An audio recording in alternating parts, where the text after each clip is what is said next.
Assalamualaikum warahmatullahi wabarakatuh. Pada kesempatan kali ini, saya akan memberikan tutorial bagaimana cara melakukan uji Wilcoxon menggunakan SPSS. Namun sebelum itu, saya akan share screen terlebih dahulu.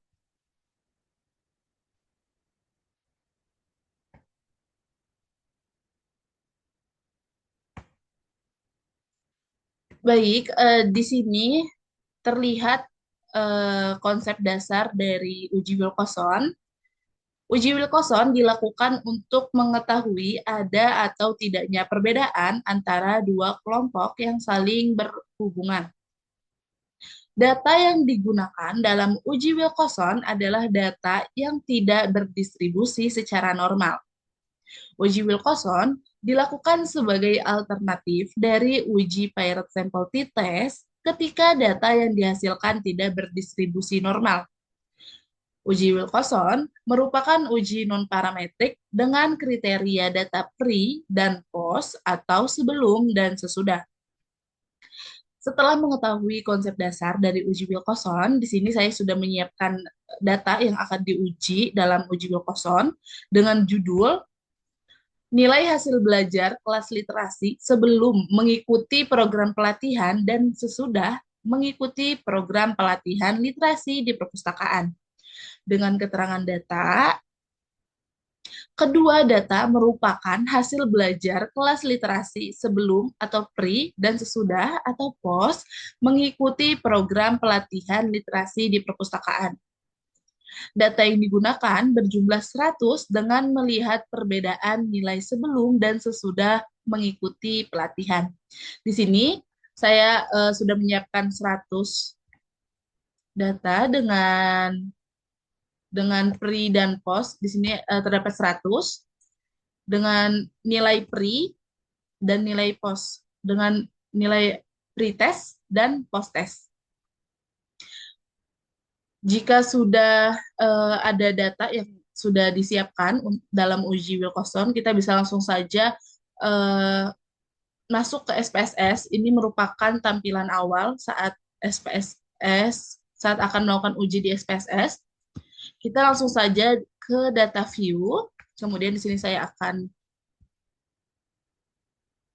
bagi layar menjadi dua, kemudian langsung saja kita salin kedua data pretest dan posttest. Kita copy di sini semua data dari data 1 hingga 100. Kita di sini kita copy dan pada SPSS langsung saja kita paste di bagian data view. Jika sudah semua data dimasukkan seperti ini, kita langsung ke variable view. Pada bagian name, saya di sini akan memberi nama pre dan post. Kemudian di desimal, saya akan turunkan menjadi 0.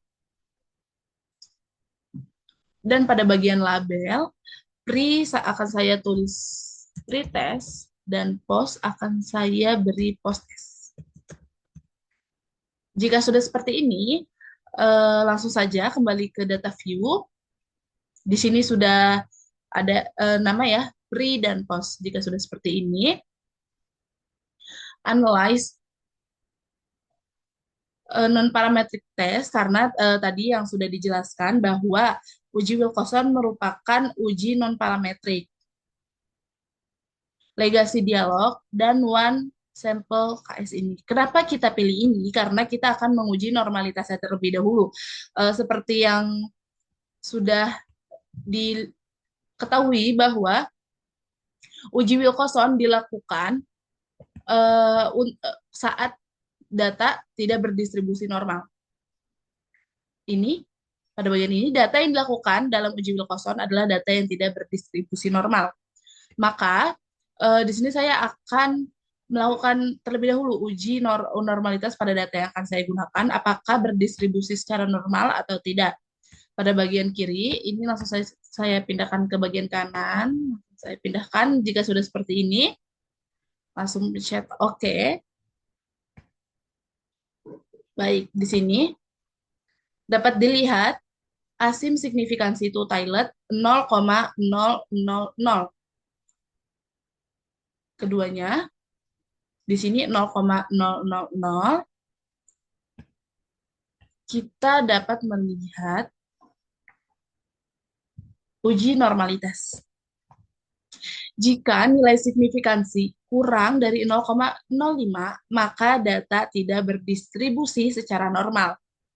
Jika nilai signifikansi lebih besar dari 0,05, maka data berdistribusi normal.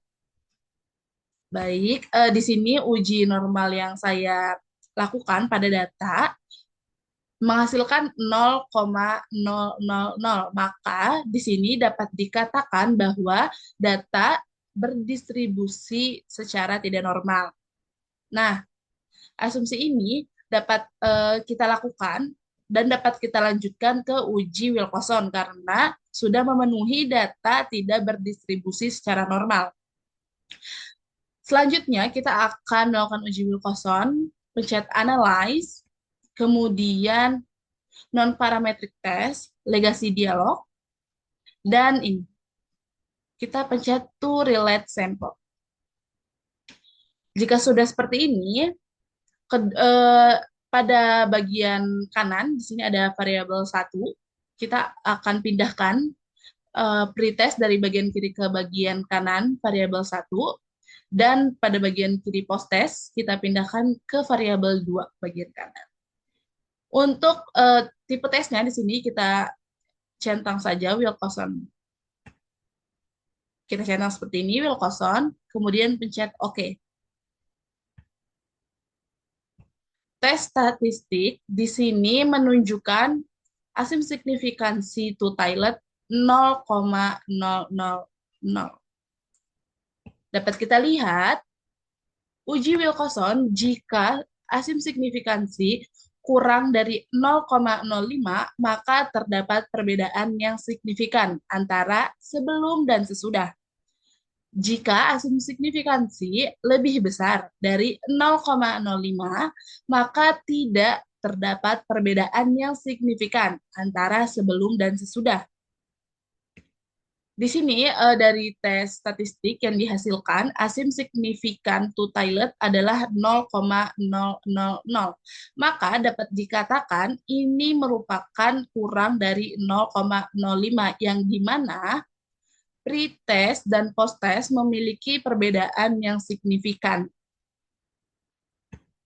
Di sini ranknya dapat dilihat. Jika melihat judul yang tadi pada data saya gunakan, yaitu adalah hasil belajar kelas literasi sebelum mengikuti pelatihan dan sesudah mengikuti pelatihan di perpustakaan, maka dari tes statistik asim signifikan to toilet 0,000 yang dimana kurang dari 0,05, maka hasil nilai belajar berbeda secara signifikan dari sebelum mengikuti pelatihan dan sesudah mengikuti pelatihan di perpustakaan. Baik, cukup sekian yang dapat saya sampaikan dalam tutorial melakukan uji Wilcoxon menggunakan SPSS. Wassalamualaikum warahmatullahi wabarakatuh.